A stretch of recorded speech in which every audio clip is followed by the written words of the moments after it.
Welcome to USA Global TV and Radio, where our mission is to provide education, entertainment, hope, and inspiration. USA Global TV and Radio connects you with experts and audiences all around the world every single day to help you succeed in business and to live a richer life. Visit us at usaglobaltv.com to learn about career and life-changing training and mentoring programs like the Listening Mentor. Subscribe to our newsletter to stay informed about our special programs and offers. Discover how you can become a guest on one of our shows or a host or producer of a USA Global TV and Radio show of your very own. That's USA Global TV and Radio, where the doctor is always in.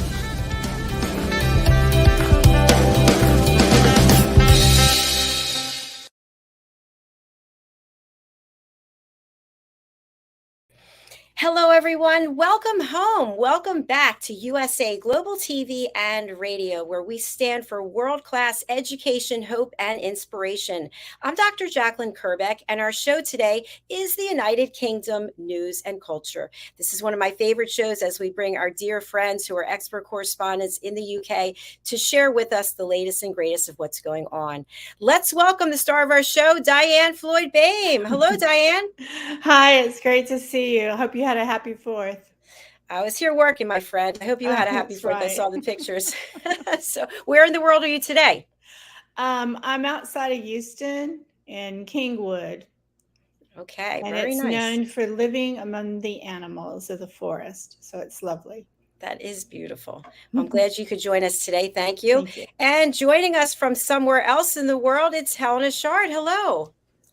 Hi, hello ladies, lovely to see you. So I am recording from a lovely little quaint village in Cyprus, and it's called Galavassos, and it's beautiful. It's beautifully hot as well. So I'm in a completely different setup, but it's very different. Isn't it amazing how we can just be so international here?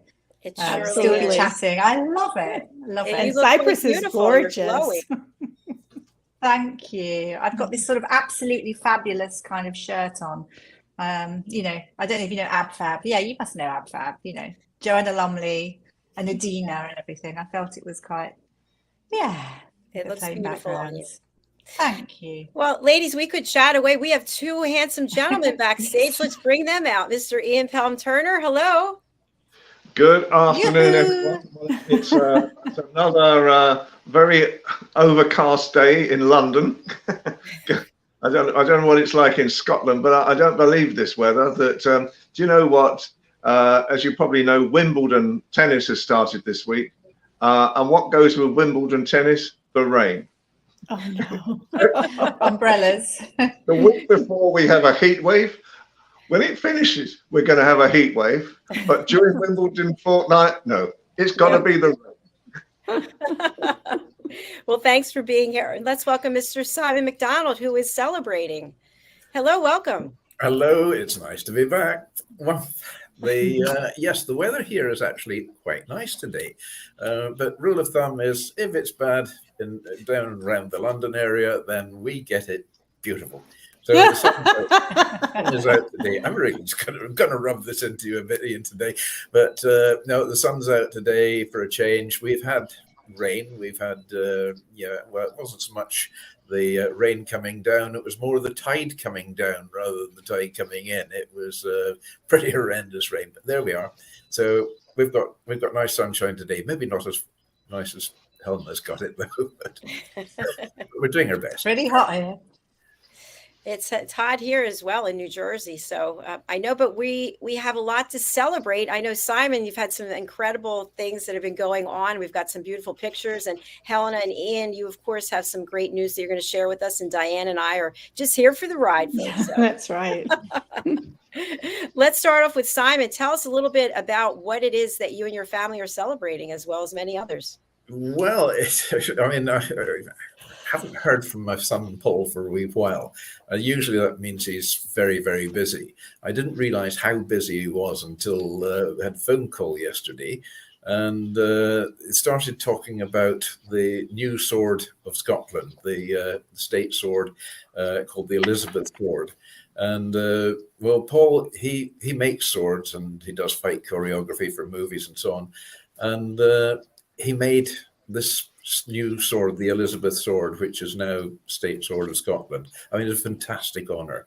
And it's been displayed well and truly today, because today has been the presentation of what they call the Honours of Scotland, which is basically the Scottish Crown Jewels.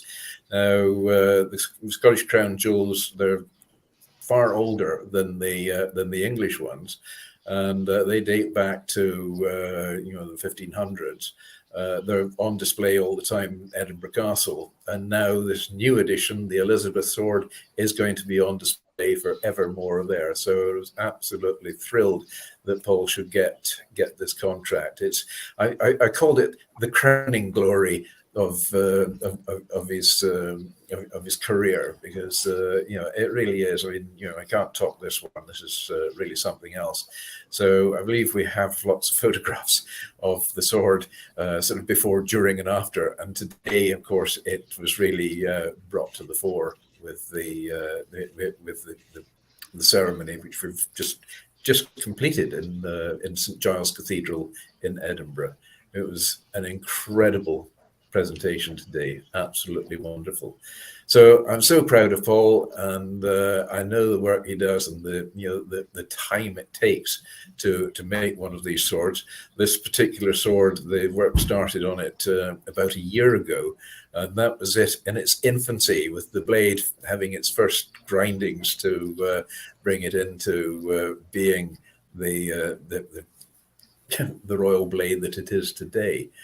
So it's just over a year, I think it is, altogether it's taken to build this sword, and it's involved other people as well in the building of the hilt of it, and the scabbard, and all the gold inlay which has gone in the lettering. Now that's Paul holding the completed sword in its scabbard. And that is one of the first photographs that was actually taken of the sword, and this was before it was taken to Edinburgh. This was actually at his armory, at his home. So, so honoured to have this. Really, magnificent. Wow. The sword weighs 7.5 kilos, which is quite a bit. 7.5 kilos must be. Anybody got a calculator out? It's quite a lot. I can assure you. It's 5, 6, 7 kilos. So it's going to be about 15 to 17 pounds in your weight. So to carry that around in a ceremony takes a little bit of strength to do. And Dame Catherine Granger had the honour of taking it to the King today in St Giles Cathedral. Now, I think that's the hilt of the sword. Absolutely beautiful, all done in gold. And the blade itself is a Damascus steel. Now, Damascus steel is that beautiful patterned steel work that you see in in ceremonial pieces, and just to get the right grooves, or fullering as they call it, going down there so that it doesn't overlap and spoil the pattern of it, takes enormous skill and an incredible amount of time. So really exquisite piece, this sword, and it will be still there in 500 years time, sitting in Edinburgh Castle on display for the world to see. Wow. So monumental piece. And there he is, with the team, Mark Dennis, who is the designer of the sword, although everybody there contributed to it. And Alan Beattie Herriot is a sculptor, made the hilt. And Peter Waugh, who's a videographer, and he's documented the entire process as well. So I'm dying to see this documentary coming out. And then Paul, of course, on the right there with handling the sword. So that was the completed team. And the second from the left, I believe that's the Lord Lion, who is looks after all the heraldry and pomp and circumstance of Scotland. So the sword itself, you probably all saw the coronation in London, and Penny Mordaunt, who carried in the sword there. Well, this sword of Scotland now weighs just over twice the amount of the sword they had in London, and everybody was getting very tetchy about the exercise she must have been doing to get used to carrying that sword in without dropping it or without the arms collapsing. So here's one here, up here. We've got one that weighs twice as much. Wow. I have a question, Simon, which it might sound a little bit ridiculous, but given that it's a ceremonial piece, are the criteria when it's being created, the weight and the I don't know how you describe it, but if it were actually going to be used in a battle, in a duel or something, do they actually, is it made to those specifications, if that makes any sense? Well, the weights are actually, the weight of a sword is crucial to get the balance right as well, and it's quite a fine art to get that down. But swords built for battle have maybe different tolerances altogether. I mean, Paul does a lot of reproductions and very exact reproductions, just one-offs of famous swords. And so, he goes down to the nearest gram or 2 grams in weight to get it absolutely right and as authentic as possible. He also makes the fighting knives as well now that are used by our special forces and the commandos.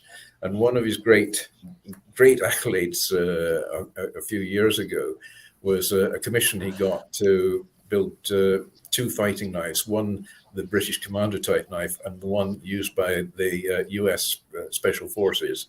And it was made out of a single piece of steel from Twin Towers. And Paul was asked to create these 2 knives out of the Twin Towers steel. And they flew Paul over to Washington with the knives, and it was the vice president who presided over the presentation of these knives to the chief of the military staff in America, and we'd also had a general from the British forces there as well. So it was quite a ceremony as well. But this one he's had now, this one takes the biscuit, really. He had a private audience with King Charles at Holyrood Palace, as we are there. He's way down at the bottom, actually. Charles is looking at him. It's now, they had quite a long discussion about the technicalities of the sword, and then would asked him about the about ski and do's. Ski and do, that's as a knife which I have here, which Paul actually made for me. It's the one that's worn down the sock when you're wearing the kilt, and then the dirk, which is worn at the waist when you're wearing the kilt as well. So King Charles asked Paul a lot about this with great interest, and he'd sort of signalled his equerry to make sure that he got Paul's details for later on, which is, says, I like your work. So let's see what transpires from that one. So it was a very interesting day on Monday. Today he was in the 100 people who were selected to join in with the royal procession as well. So he was there. So this is the ski and do. It's a Damascus blade. It's actually needing service. So Paul is going to get hold of this and service it. The horn there is the antler of a roe deer, and which I shot the roe deer. Paul made the ski and do and the scabbard to go with it as well. So I wear this whenever I wear the kilt. That is down my sock. Wow. And it's very sharp. It really is. It's a very, very sharp blade, but it's crafted in the traditional ski and do style. Ski and do in the Gaelic means the dark knife or a black death. So it's quite an imposing piece. Now, why is it worn in the sock? It's supposed to be a concealed knife. So it's worn fairly deep down the sock, and it's just really the very top which you see out of the sock, and that's it. But the rest is hidden down there. I remember having great problem trying to get into the American embassy in London one year because I was wearing the ski and do, and they really don't like you going in there if you're armed. So, No. so after discussion, it was pointed out that in actual fact it is part of our national dress. So I think there were a few phone calls made, and then said, "Okay, you can come in." So that's it. You can wear it as well. But they did keep a very close eye on me all the way through as well, and restricted the amount I could drink as well. And they did actually sort of say, "Okay, sir, but you can have no more than 2 glasses of champagne." Thank you.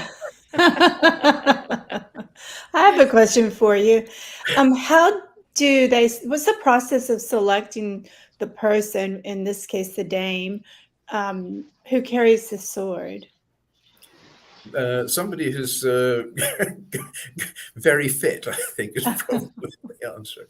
No, this comes through the hierarchy within the country, but the exact selection process, I'm not sure how they work that one out at all. I know the crown was carried in the ceremony today by the Duke of Hamilton, who has been the crown bearer for the Scottish crown for generations.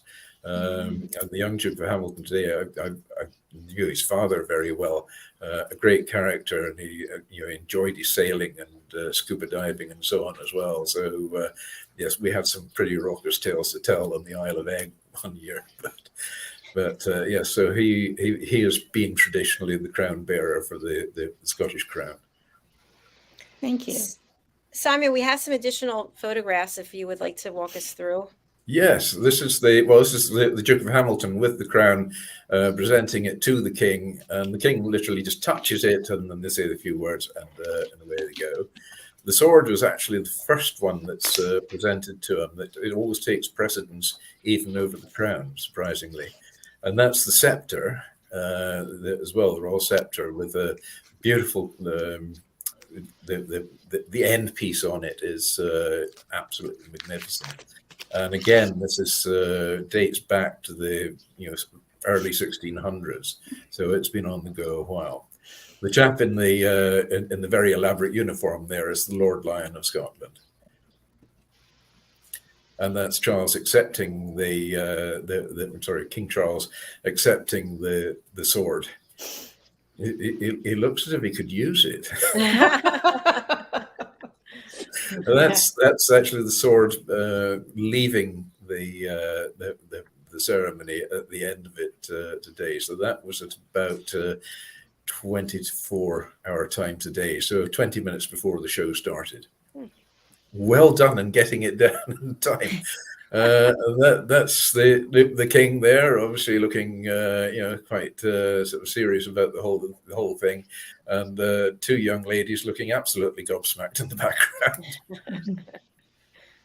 And this is the Stone of Destiny, sometimes known as the Stone of Scone, and all kings and queens have been crowned on that.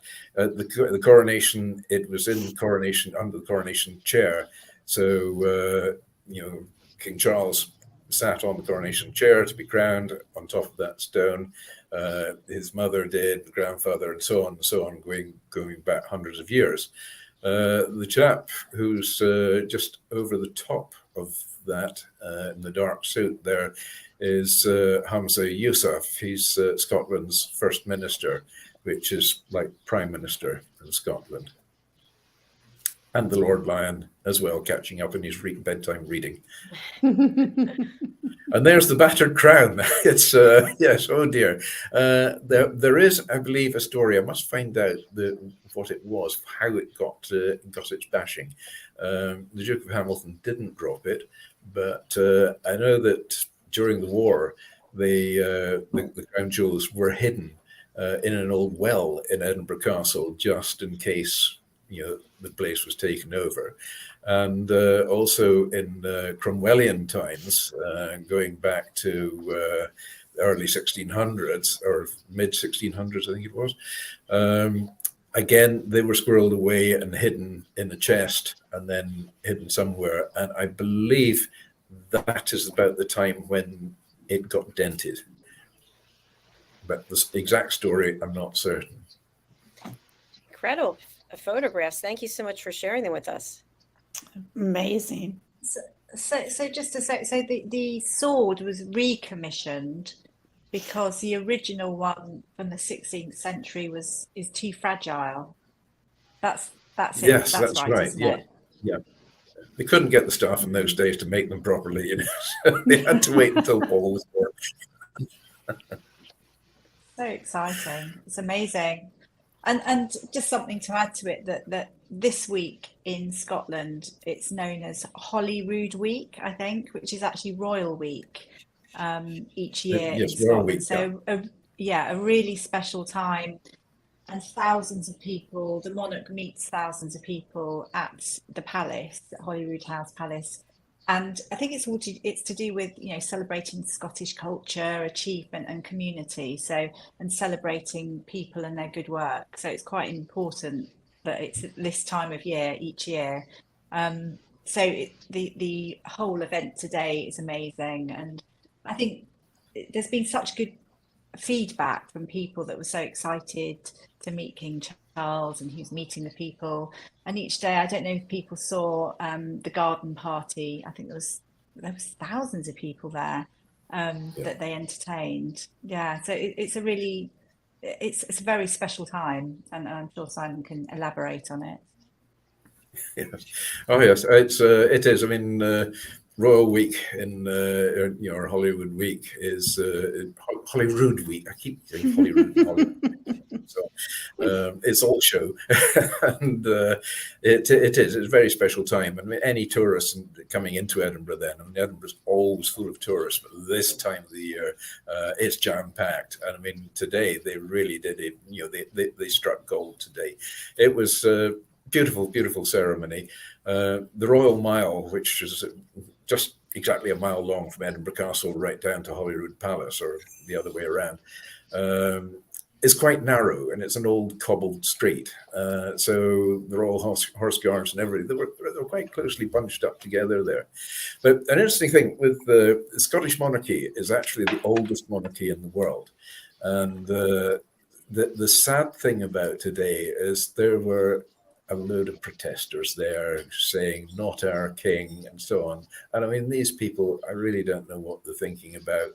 You know, it's very, very sad to see that with a big banner saying "Not our king," and so on, and you know, king and queen having to go past that. And of course, William and Catherine were there as well today, so all dressed in the robes of the Knights of the Thistle, which is you know, one of the Scottish Grand Orders. But King Charles has actually got a lot of Scottish blood in him, and he embraces Scotland wholeheartedly. He's very much into the culture of Scotland. He's incredibly knowledgeable about old culture and traditions going back over the years as well. But proportionately, he has a lot of Scottish blood in him. I think probably more Scottish blood than English. And there's a bit of Greek there somewhere as well. But Helena's gone to Cyprus to learn more about that today. But yes, he's you know, he has his disproportionately Scottish. Our advantage. The crown wouldn't fit him. The Scottish crown wouldn't actually fit him. It's very small. It was used to crown Mary, Queen of Scots, years ago, but she was very, very young at the time. And James I of England, who was James VI of Scotland as well, but he was only about 8 months old when he was crowned. So oh my gosh, I think they could probably sort of sit him in the crown and hold it. That explains the odd dent here and there as well. And there's maybe a little crown stroller. That's a good one. Helena, what were you going to say? I was just going to say, because I wasn't there, and I haven't seen it as yet, but I know that lots of royalists have been upset because the protesters outside St Giles's Cathedral, they say that they were actually in prime position. So they were chanting "Not my king," but not only that, they were in a position which was absolutely fantastic. I don't know if that's the case. It's just what I've heard on the grapevine. Is that the case, that they were positioned in such a fantastic place? Yeah, they were in a pretty good position. Maybe a little bit further down they'd like to be, but they were the police were very clever. They corralled them all, so really to go in the one spot, and it was an area which was actually a bit wider so they could get them all in, because there were quite a few of them there. The barriers they had today were a little bit higher than they'd normally have, because they were very worried about the stop oil protesters who are really making a misery of many occasions lives just now by scattering orange powder here and there and just gluing themselves to pavements and what have you. And it's there's an awful lot of revolting people in the country, shall we say, or people revolting. Depends which way around you look at it. But the police were very worried that the stop oil protesters were going to start hurling bags of orange powder about the place. It wouldn't look very good if it landed on the bonnet of the royal car. So that was a big concern. So they raised the barriers in case any of them tried to climb over and make a nuisance of themselves. Fortunately, none of that happened. So it just went well. The whole ceremony went like clockwork, and it was timed to the second. It was absolutely incredible. And it finished off with a big fly past from the Royal Air Force Red Arrows as well, right down the Royal Mile, with the blue, white and red smoke coming out the tails. Magnificent sight to see, and a 21-gun salute off Edinburgh Castle as well. So that would keep all the pigeons awake and flying out the way. I don't know if they shot any down. There we are. Ian, what are you thinking over there? I mean, it's an interesting week this week, and Simon is quite right. It's the Pride of Scotland Holyrood week as well. I think, but it's interesting to get a reflection from other parts of the world as well, because I was just saying to you just before I came on that I've just been asked to write a quick bit for Fox. And one of the questions that they asked me is, how relevant do you think William and Kate will find Scotland? Is it sort of something that's going to sort of really they're going to buy into or not? And I think that the reality at the moment is it's a very interesting tradition. Obviously, a lot of Scotland was where obviously they had wonderful holidays. It's obviously, unfortunately, where the Queen died, and it's obviously as well where William was told by Charles that Diana had died as well. So it has some very sort of up and down memories, I think, of Scotland. But I think as well, with the type of traditions, the thing that I always found interesting was that Charles, Simon is quite right, Charles really envelops himself in Scottish tradition. So I'm told that whenever he goes out in public for public events, he will always wear a kilt when he's in Scotland. I think the reality at the moment is that I mean, I'm half Scottish myself as well. So apart from enjoying smoked salmon, I share a similar interest as Simon does. And I think that the reality at the moment is that I think Charles, and I'd be interested to see what Helena feels as well. I think Charles and Camilla are really sort of finding their way at the moment. It's for something where I think they're trying really hard now to become the king and queen that the whole of Great Britain want and Scotland wants as well. Yeah, of course, William and Kate are not known as the Prince and Princess of Wales in Scotland. They're known as the Duke and Duchess of Rothesay.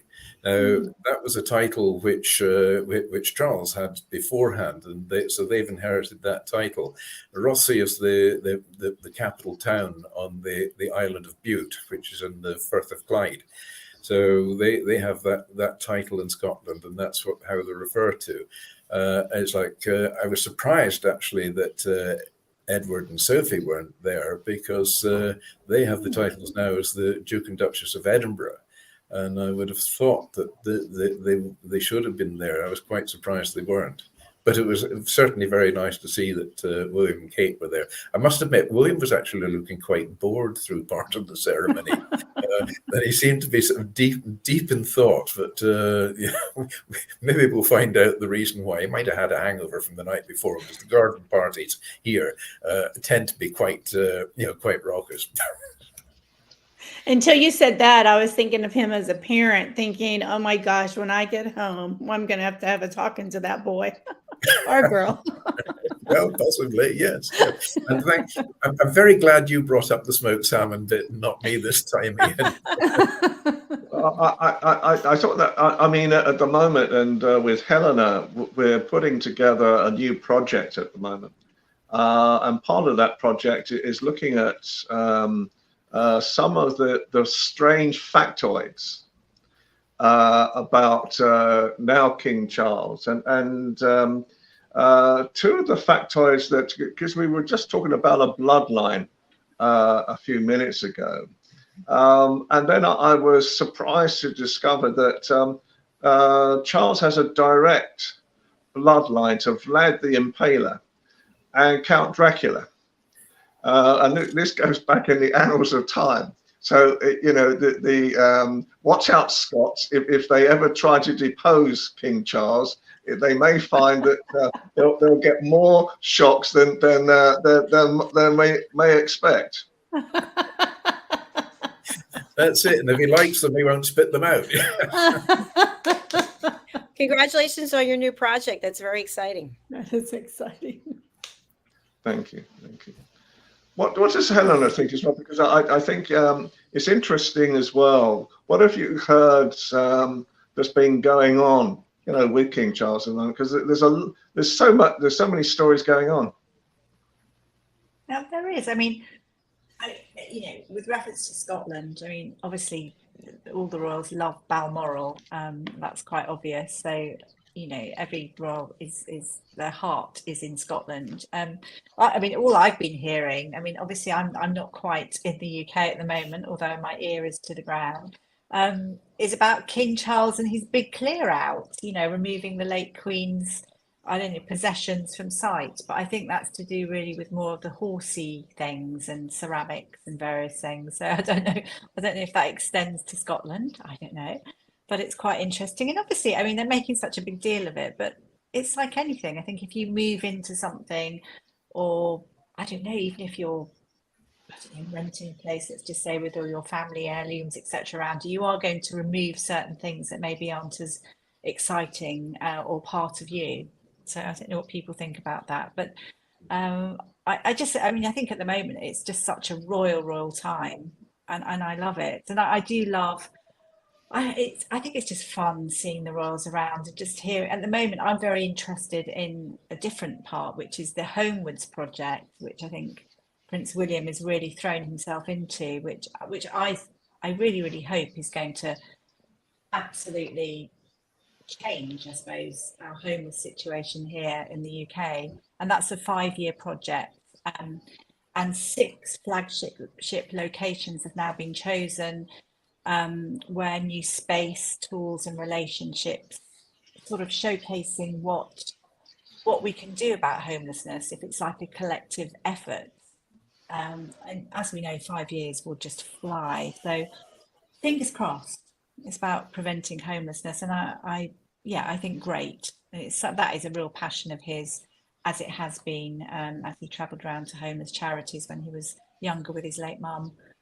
So that's one of my big things that I'm listening to at the minute. So I'm just interested to see how it will go. I don't think he's saying, hey, I'm here and I'm just going to end homelessness, but I just think that whole thought process and having that 5-year strategy that everyone will join in, it's a winner. Yeah, it was interesting what you were saying there about the clear out. I had these mental visions going through my mind of a royal car boot sale going on, so in Hyde Park or somewhere like that, which would be an interesting one. Yeah.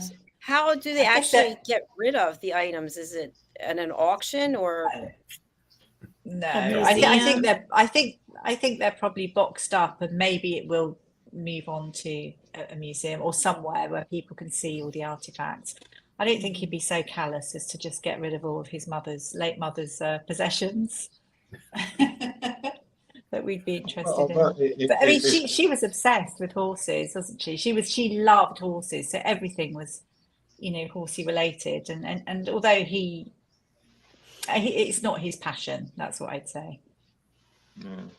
It's been said that he's already made $2.5 million from the sale of some of the Queen's horses at the moment, and I think with all these artifacts, I mean, I'm from what we hear, and there was rumours before when Charles was still Prince Charles, that he didn't really like Buckingham Palace at all and wanted to turn it into a museum.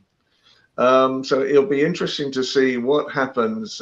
There's a lot of thinning out, and I think Helena would agree with that. There's a lot of thinning out at the moment of perhaps valuables and so forth from the royal family. We were offered the other week 100 letters, signed by the Queen and others as well. So I mean, there is there's so much going on, and there's so much going on behind the scenes at the moment, and it'll be interesting. It's a very, very interesting time in royal history, I think. Yeah. I mean, Charles, he's an incredibly accomplished horseman as well. In his younger days with playing polo, he demonstrated his his skills there at the recent Trooping of the Colour, when the horse he had was acting up a little bit, shall we say, outside the palace gates, and yet he had absolute perfect mastery of control over that horse. So he is very. But yes, I agree. He hasn't got the passion that the Queen had in horses. I mean, that was almost her life. She was just absolutely passionate about the horses. But he is exceptionally accomplished in riding. We have to. Sorry. I was going to say, we have to bring back that clip with the royal horses. Remember that? Oh, that's so beautiful. One of my favorites. Absolutely love it. I mean, in fact, when Ian was saying about King Charles selling the horses, he wasn't talking about the artifacts. He was actually talking about the real horses. I just thought I'd make that clear. Not the ceramics and things. But all the royal family are accomplished horse. How would you say it? What are they? Horse people. What are people that write? Horse people, horsemen people. Yeah, no, they are brilliant in every way. Equestrians. Equestrians. That's it. Well done. I do well on a pub quiz, Oh, you'll be on my team. Some of the strange facts that we've dug up about Prince Charles, or King Charles, I still call him Prince Charles, it's King Charles, is that I didn't know this, and I wonder whether Helena or Simon knew this as well. He's a classically trained opera singer, Charles. He trained in singing as well. And I wonder whether or not, I know he wouldn't sing his own national anthem, but I heard this morning that all the cries of deposing the King Charles were drowned out by the royal anthem, the God Save the King. And so I wonder whether or not at the moment, I mean, there's some very strange things coming out about Charles. And there was one that really tickled me just very quickly was that obviously it's almost like a Sleeping Beauty story, because you probably know the story about the princess kisses the frog and it turns back into a prince. Well, Prince Charles, now King Charles, has actually got his own frog named after him. So,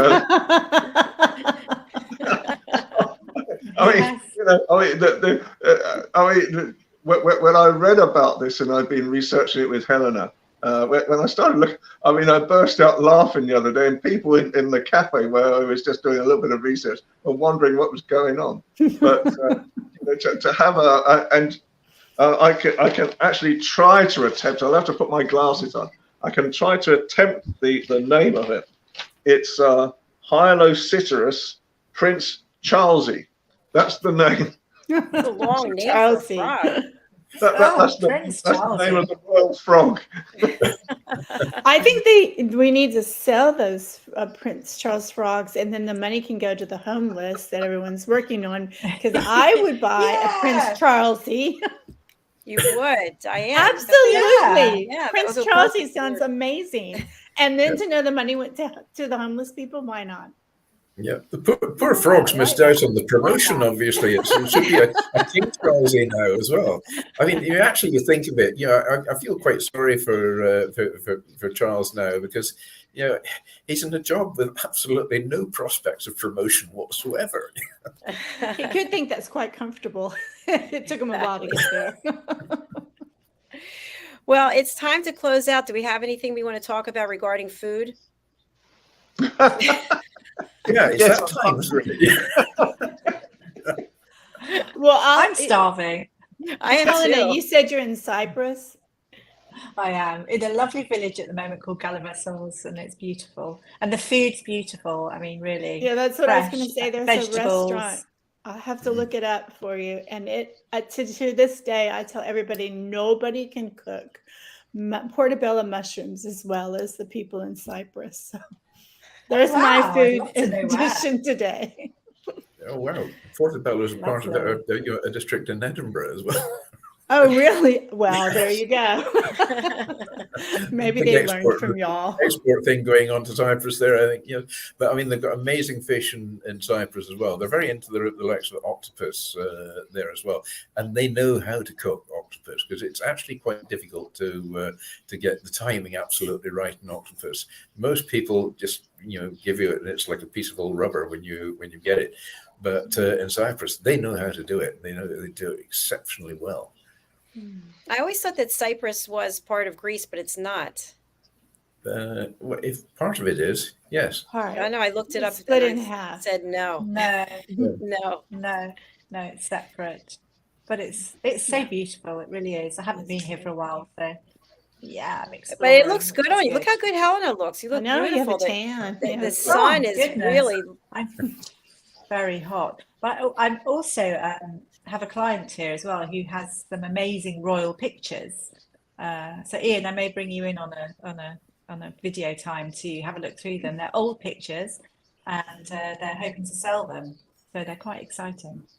So Okay. It's always good, isn't it, when you have different little outlets. At the moment, there are lots of people bringing lots of royal things out of the Absolutely. out of the closet. I don't know what's going on, but I love it.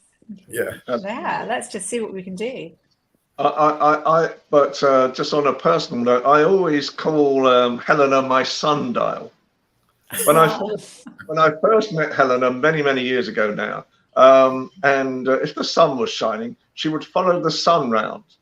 Wherever it was, she would follow the sun round. She would move her chair. And I thought, first of all, she didn't want to talk to me anymore. And it wasn't that, of course. She was just, wherever the sun was, she was directly in line with it. And she could go around in a circle, Helena, with the sun. But she looks fabulous today, doesn't she? So Yes, absolutely. She absolutely is You're glowing. too kind. How lovely. Thank you very much, guys. Well, let's go around and have our final thoughts to leave our audience with as we close out today's show. Diann, Floyd Bain, you're on. Goodness, final thought is I absolutely love hearing about everything that happens over in the pond or over the pond. And congratulations, Simon, to your son. That was amazing to hear about. Thanks, Diann. And congratulations to you on your latest book release. How did it go? Very well. Thank you so much. Fantastic. Over to the goddess of sun over here, Helena. Oh, goodness. I mean, there's so much.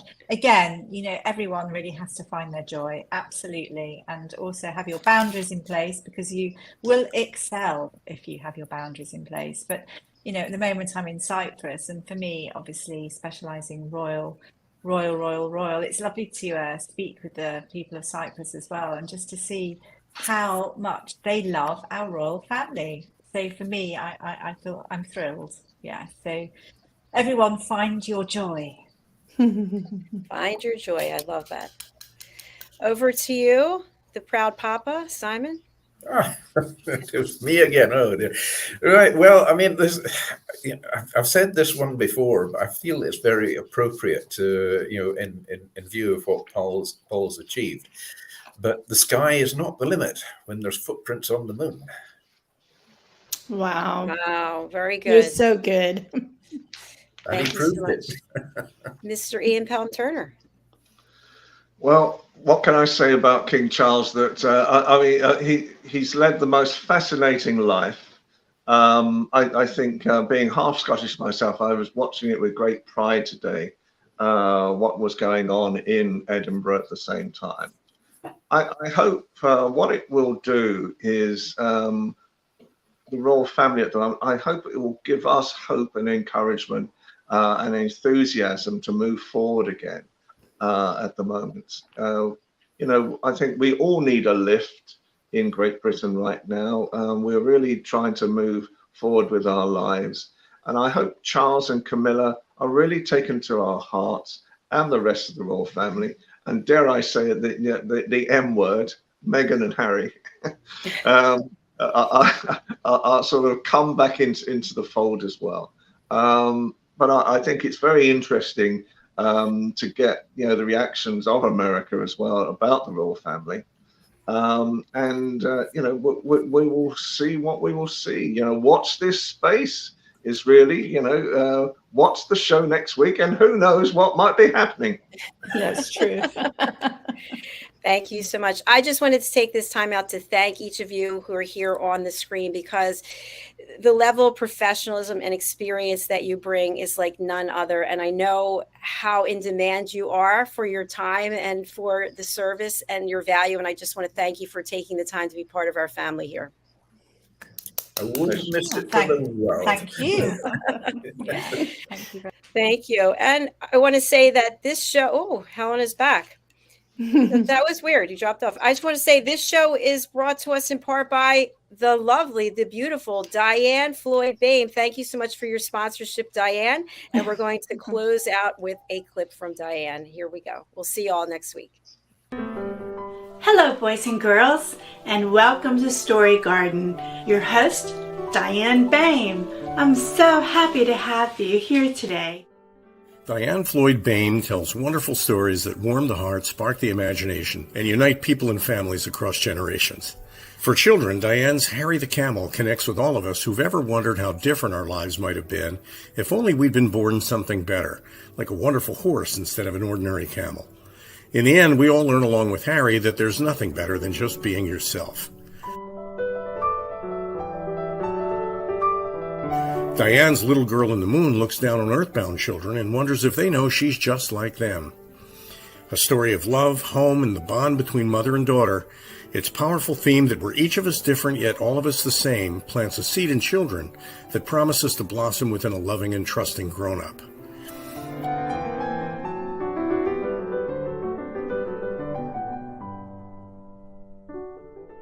Diane's new biography, Rise, recounts the experiences of her grandmother, Ruby, to reveal the hidden strength of the human spirit.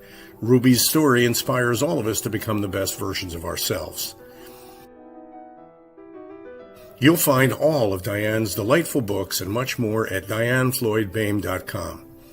Visit DIANNFLOYDBOEHM.com. That's DIANNFLOYDBOEHM.com.